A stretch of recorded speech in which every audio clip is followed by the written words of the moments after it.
What am I doing in my car, in the woods, at night, with a brand new ball of jute twine? Keep watching to find out. Hi folks, I'm Craig Taylor, and as always, a huge thanks for joining me here on my YouTube channel, the Bushcraft Padawan, and thank you for joining me in this week's Thursday's Thought. So let's get down to brass tacks then. Why am I sat in my car in the woods at night with a brand new ball of jute twine? Well, the reason is because I'm on my way home from a local garden centre where I've just bought the said ball of jute twine. That's probably not the answer you're looking for, is it? You're probably looking for something a little bit deeper than that. Well, the reason I've gone out to buy this jute twine is because we don't have any at home, and I became hooked, or I think I've become hooked, on net making after attending the recent Intermediate Wilderness Bushcraft course with Paul Kirtley and the team from Frontier Bushcraft. If you've not seen my day-to-day account of that video, I'm linking to it in the top right-hand corner of your screen now.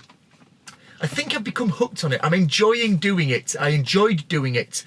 So I want to keep practicing and actually do that at home and also when I go out in the woods. So I've made a netting needle. Again, I'm linking to that video now in the top right-hand corner of the screen. I just need some twine to go with it. You might think to yourself, well, where's this Thursday's Thought video going? I'm surprised that I've become sort of hooked on this net making thing. I'm surprised it's interested me and has pricked my interest as much as it has. Prior to going on the course, I was interested in doing it. I was interested in finding out more. I'd never done it before. It always seemed a bit of a black art when you saw people on videos just moving their hands in this strange, mystical fashion with a piece of spiky wood in their hand, and lo and behold, this net was formed. It always seemed a bit mysterious, interesting, unusual, but probably something that a week or 2 or 3 weeks ago I wouldn't have thought would really have sort of attracted me to it.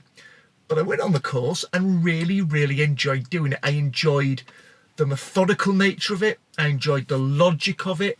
I enjoyed the repetition. I enjoyed the fact that after a while, not straight away, but after a while, I could almost switch off what I was doing and rely on an element of muscle memory and actually sort of just let my mind wander on to other things. Not too far, because it is still quite a new technique to me, but it didn't require a great deal towards the end of my practicing of conscious effort. I became sort of consciously incompetent, and that surprised me. It was a bushcraft skill that I would have never thought I would have warmed to, that I did. And that's what I've been thinking about this week. And that's what I'm encouraging you to have a think about and comment below. What bushcraft, and remember, bushcraft is a really broad term, isn't it? It encompasses lots of things. So whatever you define bushcraft as, go with that. What bushcraft skill or technique have you been exposed to that prior to being exposed to it, you'd never really been that bothered about it, that actually got you hooked? That actually made you lean forward and want to find out more about it and do more of it, that prior to that, you could quite have, you'd have been quite content in your life if you hadn't looked at that or focused on it. What is that technique from your perspective? From mine, at the moment, it's net making. But what was yours? Let me know in the comments below. I love these Thursday Thought videos. I always say this at the end of them, but I get so much out of reading what your perspective is on my question and what your perspective is on the answer to my own question. Almost everybody comes up with a different response or a slight variation on my, or an alternative perspective if they've gone for the same answer as me. Really interesting to read through them, and I hope you find it just as useful thinking about the question and responding and reading other people's as well.